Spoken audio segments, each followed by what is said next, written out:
Ready. All right.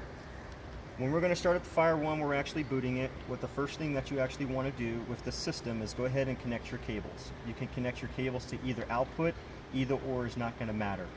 Once your cables are connected, you want to go ahead and turn on the system. When you turn on the system is going to boot, and then it'll show you your voltage of where you actually are. If you start to get into the low voltage, it will show up only red and yellow, green will not be lit. Okay, so make sure that these are definitely fully charged. Once the system has actually booted up, you're now in continuity mode. To start testing continuity of your modules, you just want to hit, let's say, number 1 or number 2. On the indicator here, and I'll turn on the backlight so that way you can see the screen, it'll show that, hey, it shows no response of number 2. That means somewhere in your chain of connection, there is no module number 2, or your modules that are out in the field could actually be addressed improperly. So what you want to do is be able to see that. Once you see response from your module, once it's connected, it'll show response. With Fire 1, it is not live updating.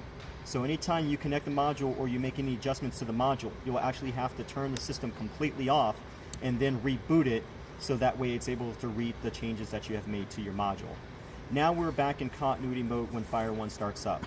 You hit your 1 and the lights down here, just like the light that's on this number 1 green, shall light up. All these, of any cues that are good, they'll show up green on 1 through 32 if you have pins in them.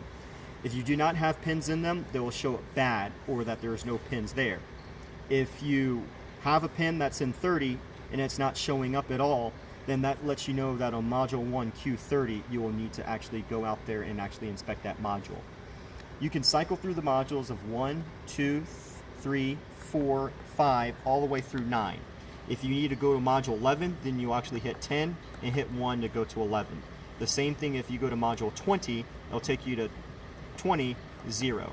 If you wish to go to 25, you hit 20 and then you hit 5 as such. When you're ready to fire, all you'll do is simply turn the key.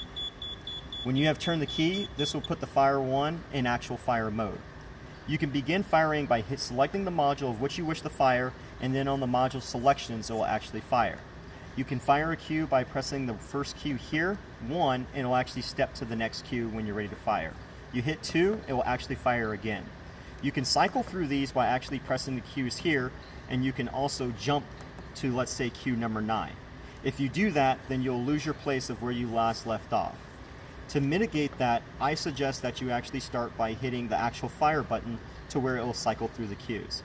Now, if you decide to go to another module like number 4 here, and you hit fire, it will start shooting through number 4 as you cycle through. If you come back to number 1, it will not allow you to have missed your place. So you can actually go to number 4 and then continue from there by hitting the fire button. What you can do is actually take a strip of gaff tape and be able to label the modules down here of which ones that could be your 3-inch, let's say 1 through 3, or what could be your 4-inch, let's say 4 through 7, with a finale possibly on number 9. Depending on how your load is actually out. When you're ready, when you're done firing, or when you have continues, when you're ready to stop firing, you simply turn the key, and then of course the system is shut down and you're not able to fire. Now during this time, you're able to go back into continuity mode to be able to check the continuity. You go back to your key, and you go back into the fire mode, then it'll actually pick off where you left off because it has memorized where you actually started firing if you need to check cues again. Just make sure that if you need to do a complete reset of the Fire 1, that you actually have to turn the Fire 1 completely off and then on to be able to reset the system, as it only has a temporary memory. If you have any questions, please let me know. Is there an off fire button on there anyway? An all fire? Like fire everything like at the very end, just No. in case we have something. All right. No.